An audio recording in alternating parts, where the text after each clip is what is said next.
What if you could tap into the best talent on the planet without setting up a single foreign entity or drowning in red tape? In this episode, you'll meet a HR innovator who sold his own house to make this possible. And I remember the CEO walking into my office and saying, "Hey, we just hired a bunch of people in Japan, make sure they get paid." Well, what was the opportunity you saw and how did that come about? So I'll go a couple years before I even started out. Yeah. So we're unpacking the mind-blowing rise of employer of record services and why it's no longer just a game for Google or IBMs and those kinds of large companies. Join me and discover the hidden opportunities of going global.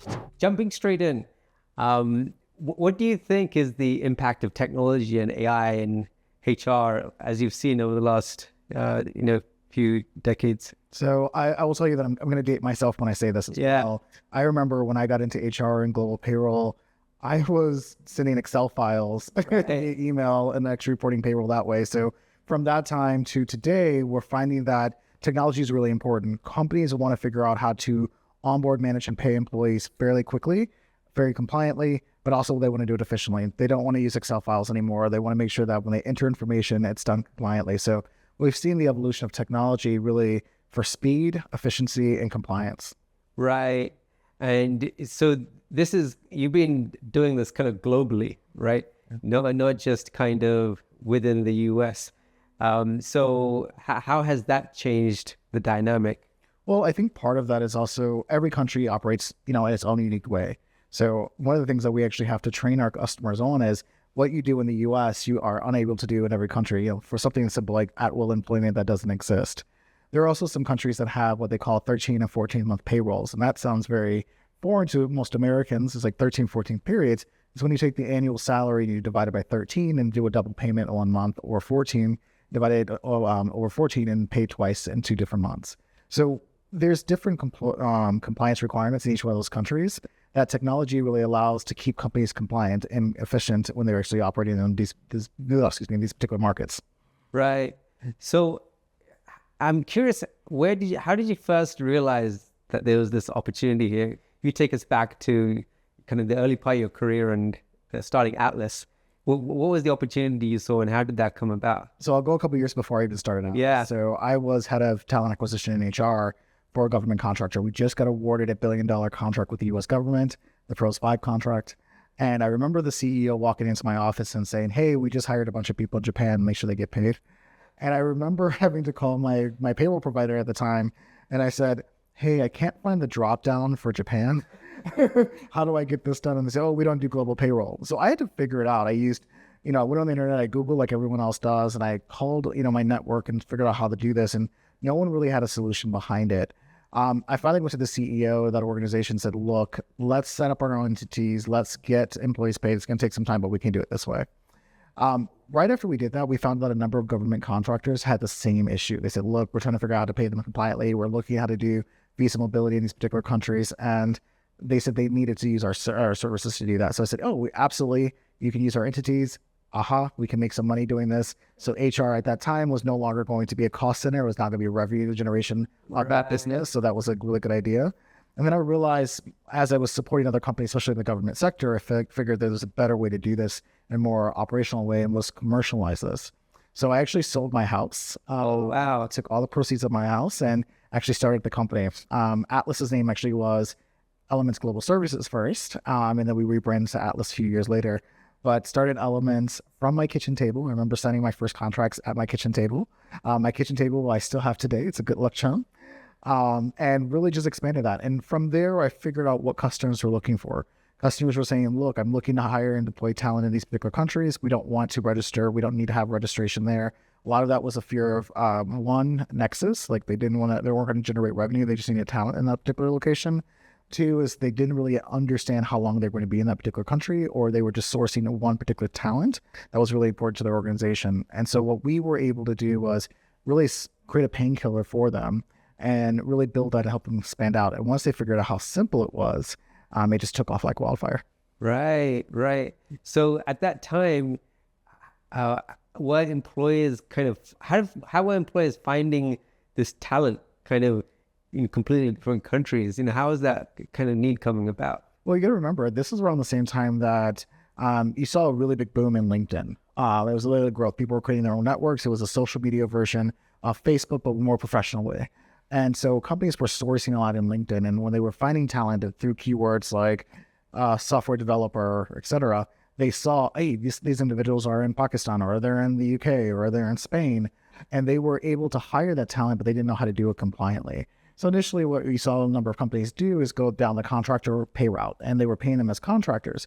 But what they realized is that these individuals are going to stay with organizations for quite some time, which created more and more risk because contract work is temporary work. And so what we were able to do is say, hey, find the talent wherever you want around the world. We can actually hire them on your behalf through our local entities, and then we will actually make sure you're fully compliant. So hire, and we'll make sure we pay and do the compliance on your behalf. Now, here's the component of that. Everyone said, oh, are they your employees? Are my employees? How am I managing this?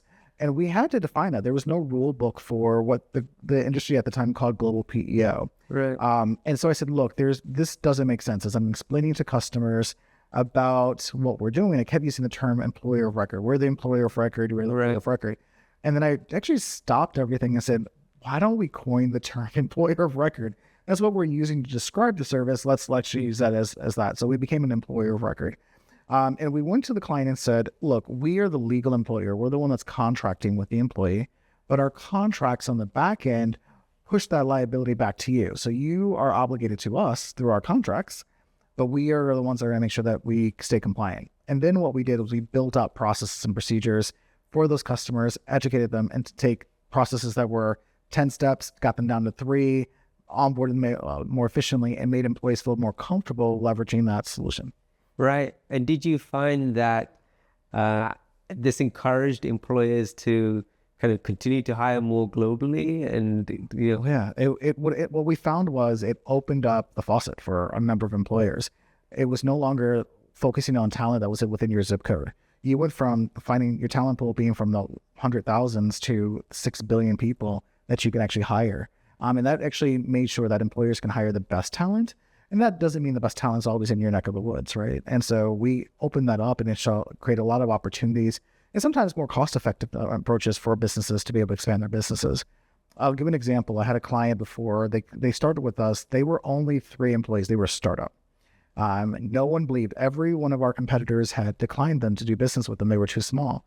And I sat down with their CEO and I said, okay, what are you doing? Walk me through your business plan. And I took a chance on them.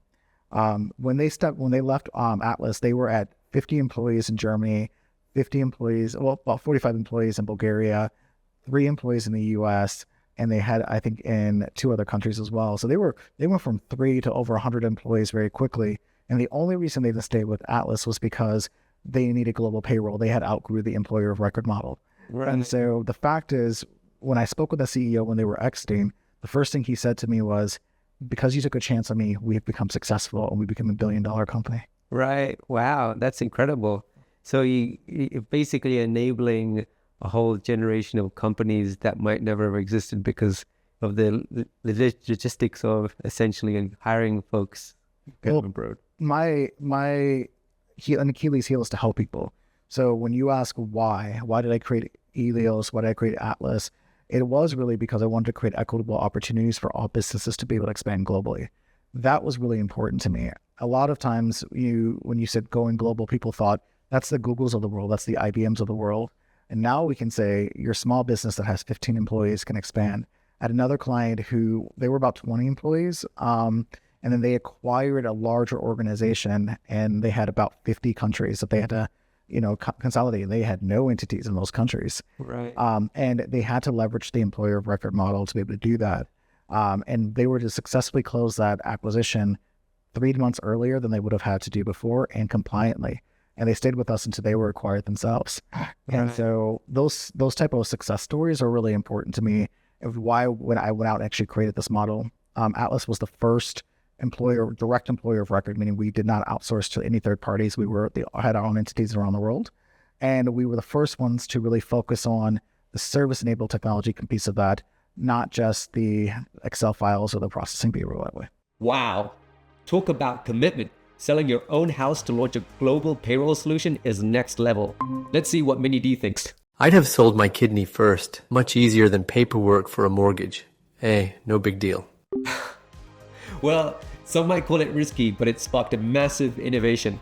And if you'd like a more predictable way to grow your AI and tech initiatives without risking your real estate, click on the link in the description to sign up for our newsletter where we cover this and a lot more. It covers all the lessons we're learning as we work with clients and businesses and organizations across the world on their AI initiatives. Thanks and see you next time.